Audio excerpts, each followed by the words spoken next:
안녕하세요. 김호준입니다. 지난 주말 김관진 전 국방장관에 이어 임관빈 전 국방부 정책실장도 석방됐습니다. 김관진 전 장관이 구속적부심 청구한 이후 조중동을 필두로 한 보수 매체에서 김관진은 북한이 가장 무서워하는 참 군인이라는 바보 같은 논리를 서로 복사해가며 반복했었죠. 구속적부심으로 석방될 리가 없는데 왜 이렇게까지 구명기사를 쓰나 했었습니다. 아니었습니다. 그들은 그들의 파트를 열심히 수행하고 있었던 거죠. 몇몇 매체는 이 석방을 법원과 검찰의 갈등이라는 프레임으로 보도합니다. 아니죠. 제발 그렇게 봐주기를 원하는 거겠죠. 군이 군의 기밀 조직을 통해 대선에 개입한 사건이자 전직 대통령과 직접 연결되는 사건의 핵심 책임자들을 그냥 풀어준 겁니다. 이 사건은 검찰과 법원의 법리가 부딪힌 게 아니라 법을 통해 세우려는 새로운 질서와 그 새로운 작동을 막아선 과거 세력의 힘이 부딪힌 거죠. 역사는 이런 힘을 반동이라고 합니다. 반동의 성공은 구체제의 부활이죠. 김원준 생각이었습니다.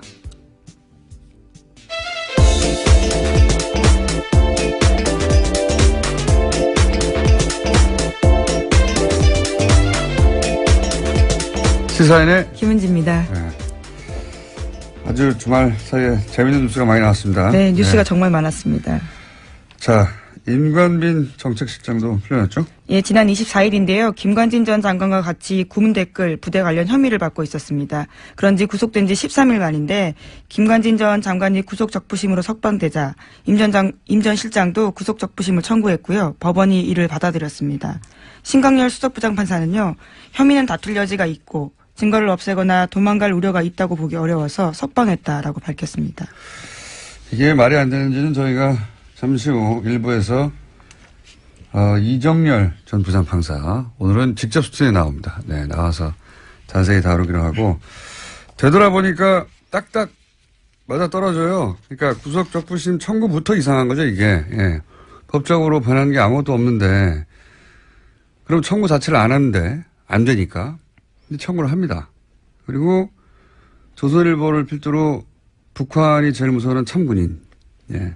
제가 계속 바보 같다고 비웃었는데. 근데 조중동이 계속해요. 원래 조중동은 안 될 일은 붙들고 있지를 않아요. 왜냐하면 그러다가 진짜 안 되면 조중동 영향이 없다는 걸 인정하는 거 아니에요. 그런데도 계속 붙들고 있어서 야, 참 이상하다. 이거 컨트롤 타워가 있긴 있는 것 같은데 왜 이러나 억지스럽게. 설마 구속적부심으로? 에이 설마. 그런데 그 양승태 전 대법원장이 직접 꽂았다고 하는 신광열 판사가 그 어려운 걸 해냈죠. 예. 그러면서 또 기사가 나옵니다. 김관진은 청구할 생각이 없었는데 변호사가 하자고 해서 참군이니까 직접 하자고 할 수는 없잖아요. 그리고 또 이어서 상관이 풀려났는데 당연히 부하도 석방돼야 또 청구합니다. 이런 기사가 나오고. 그리고 나서는 이제 주말에는 검찰과 법원의 갈등 이런 프레임이 나왔죠. 하루 종일 포털탑에. 왜 이런 일이 벌어졌냐. 검찰과 법원이 갈등해서 그렇다는 거예요. 그렇게 봐주길 원하는 거죠. 그 다음 포털의 메인은 신광열 판사에 대한 비난 여론이 있었잖아요. 예. 뭐 인터넷에도 그렇고. 여당에서도 그런 비판이 예. 있었습니다. 그러자 신 부장판사를 적폐로 매도한다. 처단 선동하고 있다. 신상털이, 유언비어, 가짜뉴스, 인신공격, 사법부 독립을 침해한다. 뭐 이런 그 비판을 이렇게 몰아가죠. 그리고 이런 비난에도 불구하고 신광열 부장판사는 석방을 결정했다. 부당한 여론 압력에 굴하지 않고 할 일을 했다. 이런 뉘앙스 기사가 또 나오고. 그리고 댓글 부대가 요즘 기승입니다. 아주 딱딱 맞아떨어져요. 그런 일이 벌어졌어요. 이건 그냥 단일 사건이 아니라, 예, 저는, MB의 반격, 예, 구체제의 반격이라고 봅니다. 반동이라고 하죠, 이런 걸. 잠시 후에 다루기로 하겠고, 그러자 전병헌 수석도 기각이 됐죠? 영장이? 네, 지난 25일 새벽인데요. 영장 기각됐습니다. 검찰은 롯데홈쇼핑이 방송 재승인을 대가로 전 전 수석이 명예회장으로 있던 한국 e스포츠협회에 3억 원을 후원했다라고 봤는데요. 이에 대해서 서울중앙지법 강부영 부장판사는 범행 가당 여부와 범위에 대한 다툴 여지가 있다면서 구속의 필요성을 인정하기 어렵다라고 밝혔습니다. 또 관련 자료가 대부분 수집돼서 증거인멸과 도주 우려가 크지 않다라고 설명했습니다. 저는 전병헌 전 수석은 MB가 살렸다 그렇게 봅니다. 김관진, 임관빈 석방하다 보니까 형평을 맞추려고 이렇게 된 것이다. 재청구하겠죠. 재청구하면 영장이 발부될 가능성이 높다. 저는 그렇게 보고요. 또 관련 뉴스가 많으니까 쭉쭉 이어가 보죠. 네, 적폐 사건의 핵심 피해자들이 잇따라서 검찰 소환도 거부하고 있는데요. 박근혜 정부 국정원에서 특수활동비 1억 원을 받은 혐의를 사고 있는 최경환 자유한국당 의원이 내일로 예정된 검찰 조사에 불응하겠다라고 밝혔습니다. 공정하지 못한 수사에는 협조하기 어렵다라는 건데요. 현역 국회의원에게는 불체포 특권이 있습니다. 그렇기 때문에 국회 본회의 표결에서 재적 의원 과반수 출석과 출석 의원 과반수 찬성이 나와야지만 체포가 가능한 상황입니다. 뿐만 아니라 김병찬 서울 용산경찰서장도 검찰의 요구에 출석해달라는 검찰의 요구에 응하지 않고 있는데요. 지난 25일 출석이 예정돼 있었습니다. 하지만 시간이 더 필요하다라면서 검찰의 의사를 전달했다고 하는데요. 김병찬 서장 같은 경우에는 2012년에 댓글 사건 관련해서 국정원과 수시로 통화해서 정보를 줬다라는 혐의를 받고 있습니다. 그러니까 이제 김관진, 임관빈부터 반동이라고 제가 표현했는데 반동의 기운이 아주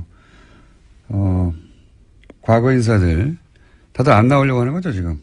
최경환 의원도 안 나오려고 하고. 그리고 이 의원 원유철 의원 또 사실은 대상이 수사 대상입니다. 대상이 돼 있고 그리고 경찰도 안 나오려고 그래요. 용산 경찰서장 김병찬 다들 안 나오려고 하고 있습니다. 네, 여긴 이미 25일 출석이었는데요. 나오지 않았습니다. 지금 이렇게 한 사람 김관진 임관빈이 풀려난 거 이외에도 전체적으로 다 이런 거대한 움직임이 있다 현재. 긴장이 필요하다. 제가 보기엔 다시 한번 큰 싸움이 시작되려고 한다. 저는 그렇게 봅니다. 다음 뉴스는요. 네, 박근혜 정부 국정원이 검찰의 댓글 수사를 막기 위해서 청와대에 SOS를 보낸 적이 있다라는 이야기도 나왔는데요. 과거 이야기입니다. 핵심 인력을 교체하려고 하는 등 수사팀에 와해시키려고 했던 정황이 드러났다라는 겁니다. 국정원이 당시 청와대에 올린 보고서를 보면 2013년 댓글 특별수사팀의 인적 구성에 심각한 문제가 있다 이렇게 내용을 보고했는데 보고서에는 특수성 검사들이 균형적인 정무 감각이 부족하다라고 평가해놨습니다. 그러면서 당시 특별수사팀장이었던 윤석열 팀장에 대해서는요. 통제가 안 되는 인사다라고 평가를 했고 또 특정 검사에 대해서는 할아버지가 전라도 출신이라서 원적이 문제가 있다. 또 특정 다른 검사는 대학 시절에 학생운동을 했다라면서 소위 건전 성향 법조인으로 수사팀을 바꿔야 한다라는 이야기를 제안했다라고 합니다. 윤석열 팀장은 통제가 안 된다. 통제가 안 되죠. 그때도 와해시키려고 했고. 네, 2013년입니다. 실제로 그때 그래서 윤지검장 같은 경우에는요, 결과적으로 쫓겨나는 상황이 됐었습니다. 윤지검장만 쫓겨났나요? 네, 최동욱 총장도요. 검찰총장 자체를 날려버렸는데요. 자, 그리고 지금도 사실은, 그런 일이 벌어지고 있는 셈입니다. 본격적으로. 전체 흐름이 그렇다는 거, 자, 다음 수는요. 네, 국정원 업무에 불법 관여한 의혹을 받고 있는 우병우 전 수석에 대해서 검찰이 지난 24일 또다시 압수수색을 벌였습니다. 이번에는 재판을 받고 돌아가는 우 전 수석에게 영장을 제시하고 기습적으로 휴대전화 차량을 압수수색한 건데요. 이제까지 우 전 수석 같은 경우에는 제대로 압수수색하지 않았다라는 비판이 많았는데 이번에는 기습적으로 압수수색을 해서 현재 사용하고 있는 휴대전화까지 확보했다고 합니다. 현재 사용하는 휴대전화. 이렇게 하지 않으면 다 날려버리니까요. 자, 우병우 전 수석은 사실은, 엄청난 확률로, 불가능한 일들이 연속으로 벌어진 분이죠. 통신영장이라고, 원래 이제 수사 대상이 되면, 일단 기본적으로, 누구와 통화했는지부터 알아보잖아요. 예. 이거는 안 내줄 확률이 1%도 안 되는 건데 연속으로 안 내줬어요. 예. 네, 그래서 이례적이다라는 보도도 꽤 있었습니다. 그냥 이례적인 게 아니에요. 이거 일어나지 않을 일이 일어난 거예요. 우병우 전 수석과 관련해서는 아무것도 수사하지 못하게 하는, 예.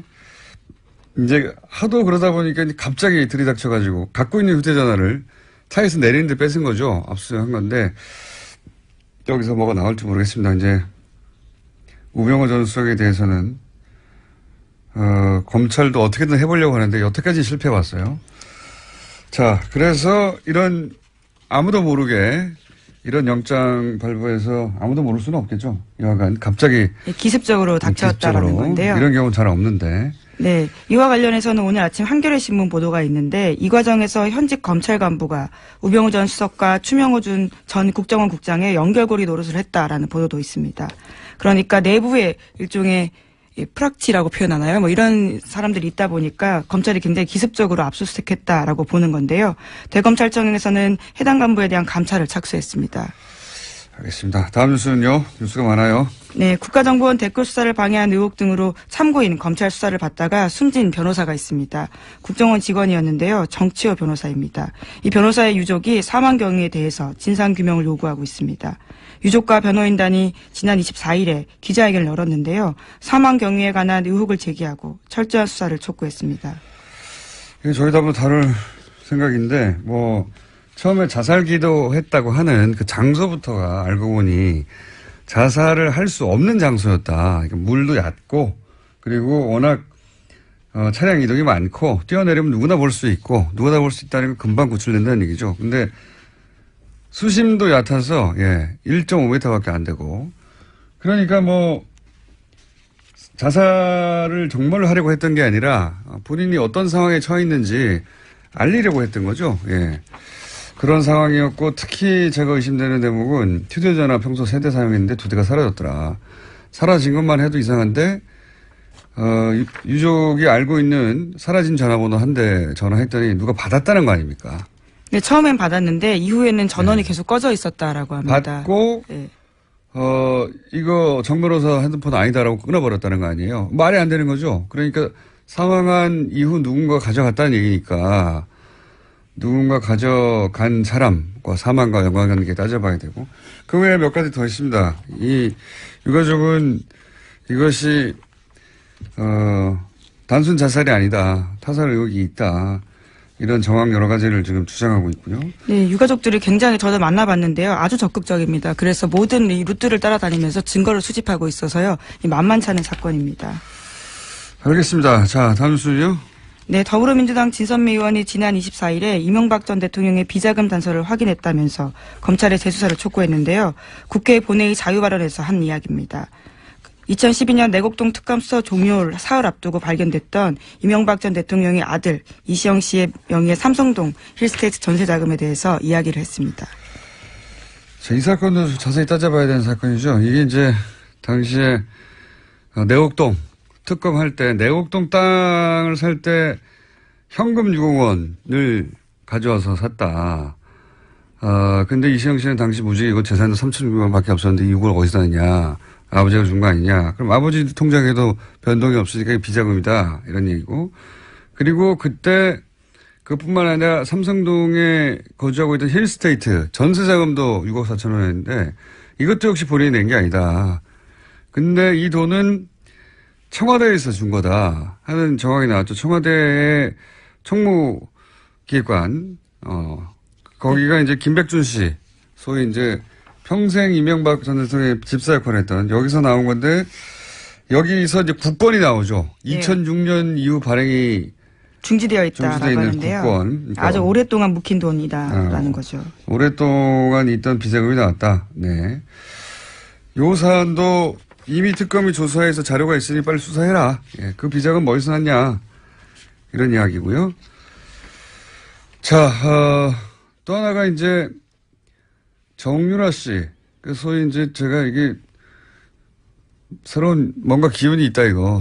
정말 진짜 전쟁이 새로 시작된 거 아니냐 이런 얘기를 했는데 정유라 씨 집에 40대 이모 씨가 침입을 했어요. 네, 강도가 침입했는데요. 지난 25일에 발생한 일입니다. 현장에서 붙잡힌 강도 같은 경우에는요. 처음에 정유라 씨와 금전거래가 있다라고 했다가 말을 바꿨습니다. 카드빚 2,400만 원 때문에 범행을 저질렀다라고 하는데요. 경찰은 강도 행각의 무게를 두고 이 씨에 대해서 강도 상해 혐의로 구속영장을 신청했습니다. 저는 이 사건을 굉장히 이상하다고 봅니다. 단순 강도라고 보기엔. 더군다나 계속 얘기하지만 기운이 이상하잖아요, 요즘. 예. 그래서 요 사안 취재 중인 이게 좀 이상하군요. 주진우 기자 저희가 미디어 잠깐 연결해 보겠습니다. 주진우 기자. 안녕하십니까. 네. 방금 전까지 전화기가 꺼져 있어가지고 저희 제작진이 난리가 났었어요. 네. 네, 인지 일어났습니다. 자, 이모 씨가 조사 초기에는 경찰에 정유라 씨하고 돈 문제가 있다고 했다가 나중에는 그게 아니고 카드빚 2,400 갚기 위해서 강도했다 이렇게 번복했는데 이게 단순 강도로 보기에는 이상한 점부터 일단 짚어보면 어떤 게 있습니까? 범행이 발생하자마자 이상하지 않습니까? 그런데 예. 경찰과 그리고 언론에서 일제히 우발적인 범행이라고 발표를 했고요. 그 다음에 정유라 씨하고 같이 지내던 이 씨가 크게 다쳤어요. 예. 근데 경미한 부상이라고 계속 보도가 나오는 게 좀 이상했습니다. 그리고 예. 장소와 시간이 강도 범행을 하기에는 최악입니다. 정유라 씨가 살고 있는 그 압구정동 미띠 빌딩의 1층에는 인기 있는 베트남 음식점이 있는데요. 주말 오후 3시는 피크타임이에요. 그래서 1층에 손님이 많고요. 줄을 서거나 그리고 발레 파킹하는 아저씨들이 여럿 있습니다. 그리고 그래서 누군가 고함만 질러도 그냥 바로 검거될 수 있는 그런 환경인데 일주일 이상 그 강도 범행을 도모한 사람이 찾기에는 너무 그 멍청한 선택이었습니다. 일단 기본적으로 오후 3시 사람이 드글드글하는 곳에 대낮에 강도를 하러 간다는 게 이상하고 그리고 이게 이제 강도라는 건 침입이 목적이 아니라 돈을 뺏어서 도주가 목적이에요. 도주계획이 그렇죠. 예, 도주계획이 수립이 돼야 되는데 침입할 때부터 이미 수희 아저씨하고 마주쳤다는 것은 얼굴이 다 노출되는 거잖아요. 그죠? 네, 이게 도주하기에는 굉장히 어려운 그 빌딩이에요. 정유라 씨 집은 지하 1층하고 1층에서 출입구에 그 카드를 이렇게 대고 올라가야 되는데요. 지하 1층에서 1층에 저기 경비 아저씨가 있어요. 예. 아까 말했듯이 1층에는 발레 아저씨들이 덩치 큰 아저씨들이 많습니다, 거기에. 근데 그래서 지하 1층에 가서 택배 왔어요. 그리고 경비원을 일단 협박해가지고요. 예. 인터폰을 하게 하고 이 경비 아저씨를 묶고 이렇게 올라가는데 여기까지는 치밀합니다. 그 가짜 총과 칼까지도 그 준비한 걸 보면 여기까지는 총도 준비했어요? 아니 칼을 준비했다? 칼과 가짜 총도 있었어요. 가짜 총도 있었어요? 네네. 근데 그렇게 묶어놓고 거기 준비까지는 치밀했는데 그리고 지하로 올라간다는 것까지 알았어요. 이건 쉽지 않은데 그걸 보고 올라갔는데 도주 생각은 아예 없었다고 봅니다. 그 건물 내부에 CCTV도 있었을 거 아닙니까? CCTV 이 집 많습니다. 많습니다. 그래서 근데 그 이미 올라가면서 자기가 노출될 것을 알고 있었다고도 봐도 무방합니다. 그러니까요. 원래 이제 도망가는 계획을 못 세우면 아예 들어가지도 않는 건데, 자, 네. 그렇게 실제로 집에 들어가서 좀 경찰 발표는 금품을 요구했다고 하는데 실제 금품을 요구했답니까? 들어가서? 아니요, 돈을 요구하지도 않았고요. 그 돈을 숨겨놨을 최순실 씨나 정유라 씨 큰 부자이기 때문에 어디에 숨겨놨겠지, 쌓아놨겠지 했는데 금품을 찾기 위해서 집을 뒤진 흔적도 없습니다. 뒤지지도 않았습니다, 아예. 그럼 들어가서 실제로 어떤 행동을 했습니까? 이 부분 주목되고 있지 않은데 누가 보내서 왔다고 얘기했어요, 분명히. 누가 보내서 왔다. 그리고 정유라 나와라. 할 얘기가 있다. 할 얘기가 있어서 나와라. 이런 소리를 계속 질렀다고 합니다. 그래서 아직 어떤 얘기를 했는지는 지금 취재 중입니다. 누가 보내서 왔다. 그리고 할 얘기가 있어서 왔다. 네. 그 외에 또 어떤 행동을 했습니까? 정유라 씨는 이 빌딩에 그 6층, 7층에 복층에 있는 집에 살고 있는데 6층에는 고땡땡 유모가 살고 있고요. 유모가 고모. 있고, 네. 7층에는 정유라 씨가 지내고 있어요. 예. 원래 6층에 정유라 씨가 살았어요. 예. 그리고 7층에는 정윤회 씨와 최순실 씨 방이 있었어요. 예. 각방이었습니다, 사실. 별걸 다 알아, 각방. 예. 저 이제, 네, 거기에 어떤 사진이 걸려있고, 예. 이상한 도령 사진이 걸려있고, 그렇습니다. 그 40대 계안이 6층에 올라가서 예. 모모의 신분증을 뺐었어요. 신분증이요? 네, 신분증을 보면서 어딘가에 전화도 했습니다. 이 어디 신분증을 보잖아. 네, 이거 수사 중이니까 곧 파악이 될 겁니다. 뭐 집에 그 돈이 없으면 뭐 돈과 비슷한 카드를 뺏는다든가 분명히 뭘 다른 걸 해야 되는데 인출 시도를 신분증을 한다든가. 보고 네, 신분증을 보고 전화를 했다는 것은 좀 이상하죠. 굉장히 이상하네요, 이건. 네. 돈을 목적으로 한 침이 아닌 건 거의 분명한 것 같은데. 그리고 네. 아까 이제 마필 관리사 같이 네. 거주하고 있던 마필 관리사 이모 씨가 이제 다투다가 예. 칼에 찔렸다. 그런데 뭐 네. 경미한 부상 정도 생명에 지장이 없다. 이런 식의 보도가 있는데 사실 아닙니까? 그것도 사실 아닙니다. 그 6층에서 좀 소란이 있고 그러니까 7층에서 이제 이모 씨가 나왔어요. 예. 근데 마필 관리사 이 씨한테는 너하고는 감정이 없다. 찌르고 난 다음에도 너한테는 미안하게 생각한다. 이런 식으로 얘기를 했어요. 그리고는 너한테 볼 일 없으니까 저기 정유라 나와라. 정유라 나와라. 이렇게 계속 얘기하고 그리고 다른 거를 찾았습니다. 볼 일이 없다. 네. 다른 볼 일이 있다는 이야기네요. 네네. 돈도 아니었고 다른 볼 일이 네. 있다. 마필 관리사 생명에 지장이 없다는 보도는요. 이것도 좀 수상한데요. 그 칼이 굉장히 깊숙이 한 번에 쑥 들어갔습니다. 거의 전문가 소행이라고 볼 수 있을 정도의 상처라고 저는 들었어요. 그래서 병원에도 확인해 봤는데 몇 센치만 옆으로 갔으면 그 신장을 관통해서 사람 바로 죽을 수도 있었어요. 그래서 단순한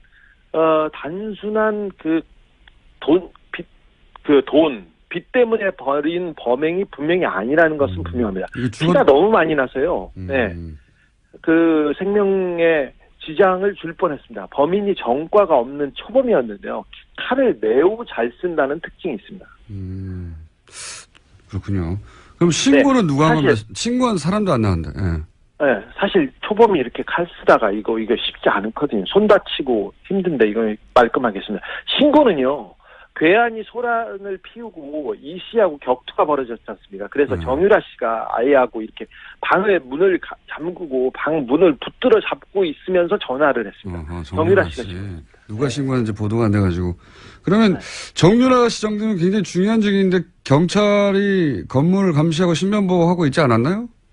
사실 경찰 한 명이 보호하고 있었습니다. 근데 이모 씨가 이 부분도 따돌리고 들어갔습니다. 심상치 않네요.